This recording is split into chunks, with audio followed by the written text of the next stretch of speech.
Hey everyone, before we get started, please hit that subscribe button for more stories like this. I'm Sarah Bennett, and for 7 years, I poured my soul into a family business that didn't carry my name on its title, only to watch my parents hand it over to someone who couldn't tell a blueprint from a grocery list. But I'm getting ahead of myself. At 29, I joined Bennett & Sons Construction, armed with an architecture degree and a business minor my parents called charming but unnecessary. The family company was barely staying afloat. My father, Tom, swore by his tattered notebooks for tracking expenses, while my mother, Clara, used her warm smile to nudge clients for overdue payments, though it only worked sometimes. We built this from nothing, Dad would say, gesturing to the cluttered office that smelled of wood shavings and burnt coffee.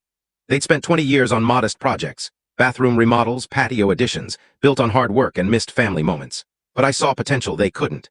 Within 6 months, I pulled the business into the modern era. Informal agreements turned into solid contracts. I built connections with big developers my parents had only read about in trade journals. By year 2, our revenue had tripled. By year 4, we had a crew of 25. I worked 80-hour weeks, studying building codes at night, negotiating with vendors at dawn, and spending weekends on site to ensure every detail reflected our reputation. The company became my purpose, my proof that I was more than just Tom Bennett's daughter. Then came my younger brother, Ethan.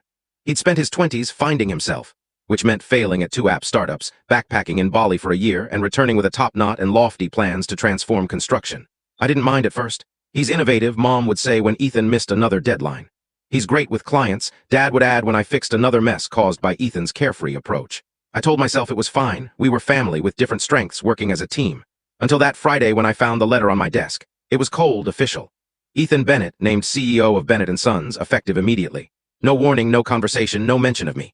I sat in the back office for 20 minutes, staring at a piece of paper that upended my world. The office hummed around me, phones ringing, workers laughing, the coffee maker gurgling. Life continued as if my foundation hadn't just crumbled. I didn't cry. Tears would have meant surprise, and deep down, I'd always feared this might happen. In families like ours, loyalty is a currency some spend freely while others are expected to give endlessly. That night, I made a decision that changed everything. At home, I opened my laptop, hands finally steady. The company's shared drive glowed on my screen. 5 years of my systems, my detailed processes, my notes, like call Maria to avoid extra costs or Grayson like 6 a.m. site checks, brings his own tea. Budget templates that saved thousands by spotting mistakes. My expertise neatly organized in folders. I saved my personal files, then deleted my contributions from the drive. Not the company's data, that was theirs, but my methods, my guides, my insights. Those were mine. What remained was for them to figure out or not. Monday, I didn't show up to work.